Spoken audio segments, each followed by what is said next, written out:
sénatrice. Merci. La parole est à Madame Dominique Estrosi Sassone. Merci, Monsieur le Président. Madame la Ministre, je souhaite attirer votre attention sur les conséquences de la tarification de l'eau entrée en vigueur le 1er janvier 2025 pour les agriculteurs irrigants raccordés au réseau d'eau potable.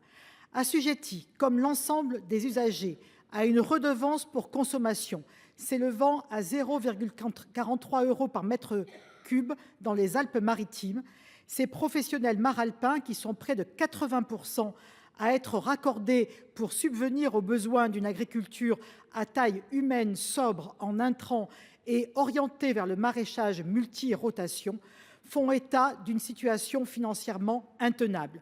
Leurs factures reçues en 2025 et portant sur les consommations de 2024 intègrent déjà la nouvelle redevance.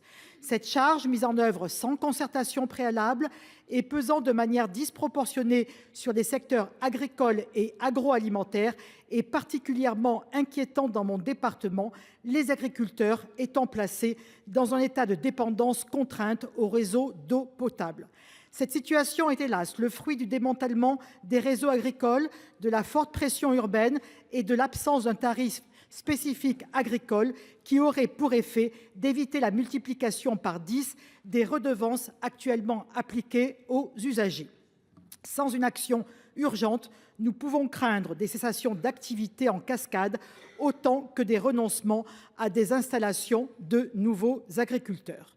Madame la ministre, les agriculteurs maralpins ne peuvent pas faire face à ces hausses qui les étranglent et encore moins attendre le prochain budget.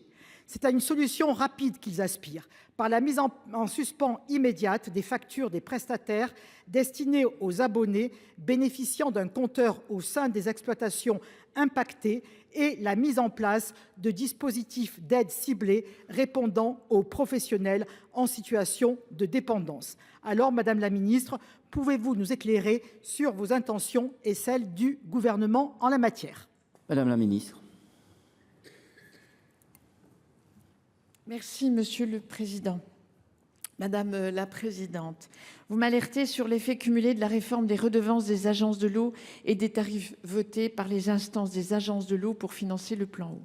C'est un enjeu majeur pour les agriculteurs irrigants raccordés à l'eau potable et particulièrement vrai dans votre département des Alpes-Maritimes.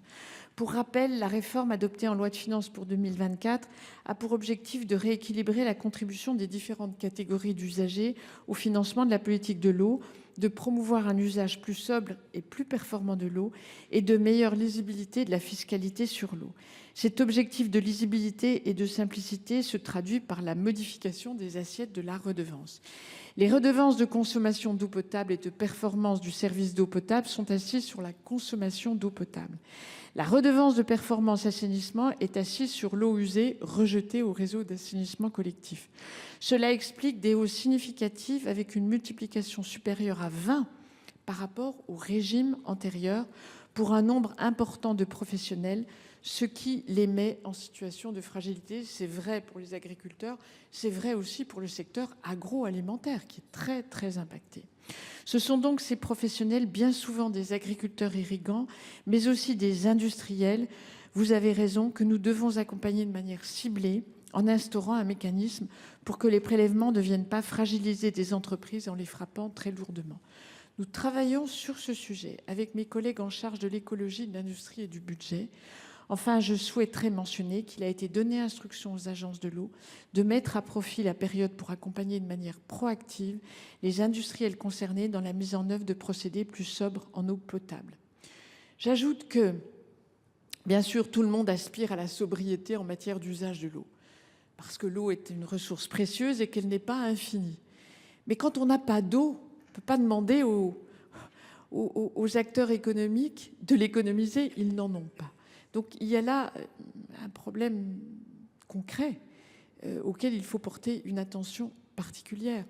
On n'économise pas une ressource qu'on n'a pas.